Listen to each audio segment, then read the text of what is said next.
Really, it was how did I decide to write fiction? Because I was never supposed to be a novelist until I discovered Mary Bowser, this amazing story. And Mary Bowser was a real person. She was a real person. So I was reading a big, thick history book, maybe 300 pages long, and found about 3 paragraphs rather, about Mary Bowser.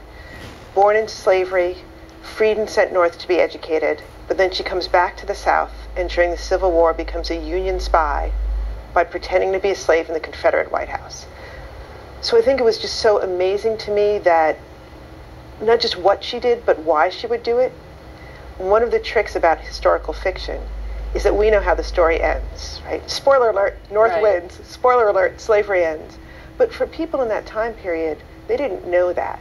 So what would it be like for any of us to give up everything we own, everybody we know, our whole community, and go someplace where you have no physical protection, no legal rights, and you don't know for how long, you don't know what's going to be asked of you, and you don't know what the outcome is going to be. I mean, this was such an incredible choice that she made, and I just wanted to understand what it would be like, what would lead her to those choices, and then what it would be like to live with the consequences of those choices.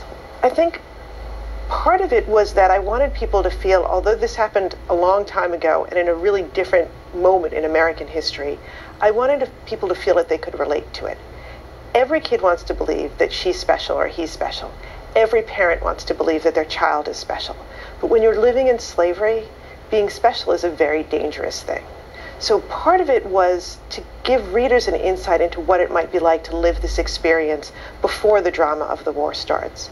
And part of it was to answer that question about what would make her give up her freedom to walk back into slavery. What was the community like, the family like that she had to leave behind to seize her freedom? And then what was the emotional draw that would pull her back to try and liberate not just her own family, but millions of people she would never know? You must have done an immense amount of research. Yes. Some of it was really fun for me. You know, what would people eat? I got to read cookbooks from the 19th century or the household nursing guides for what medicine you would take. I include a few at the back of the book. I do not recommend the recipes. I definitely don't recommend the medicine. But that sort of social history is fascinating. I also had to learn a lot about the Civil War, which, quite honestly, had always bored me. I mean, you know, lists of battles and generals and how many killed here and how many wounded there had just never really felt interesting to me until I started to read the social history. What was it like for everyday people, not just soldiers, but people on the home front? This book is set, the war section, almost entirely in the Confederate capital. So what was it like for people there there were food riots because people were starving, there were epidemics of disease. How hard was it to live through the war, not just on the battlefront, but on the home front? So lots of research, lots of details, lots of learning as I went, which was really, I think, is part of the fun for me. As I said, I was reading a big book of African American history when I discovered Mary Bowser. So I have a PhD in literature. My specialty is African American literature. So this was not entirely new for me, although there was lots to discover about Mary's life that was fascinating and new. Because I can't believe there's a lot written about the family life of slaves. Especially not, you know, Richmond, Virginia was urban and industrialized. So I say I'm the only person maybe who's written a book about slavery that has no plantations in it. Right. So it's the daily life of slaves in a really unusual circumstance. And I did read every source that I could.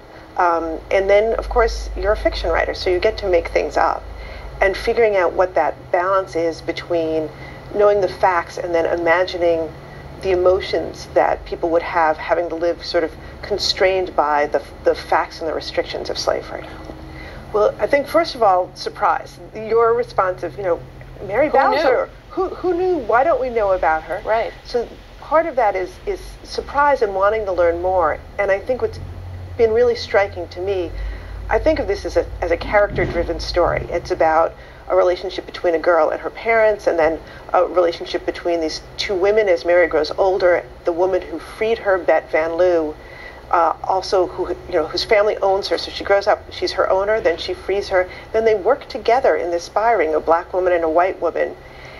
And so I think of it as a book that's very much about those relationships, but the extent to which readers are really interested in the history. People will ask me, when I give talks, I get questions about everything from, what was John Brown's state of mind during the raid on Harper's Ferry? Well, he's not even a character in the book. To, people ask me about Thomas Jefferson. People, that I think our hunger to understand history and the ability to sort of convey the complexities of history when you're really talking about the relationships between people, or the kind of emotional work that the story does, has been the way that readers really connect. I think I'm really sensitive about the fact that I'm a first novelist, and I say an accidental novelist, because I really didn't know that there was a novel in me until I started imagining Mary Bowser's story. So I get a lot of questions from people who say, I want to write a book one day. And I say, you don't write a book one day. You write a book many days.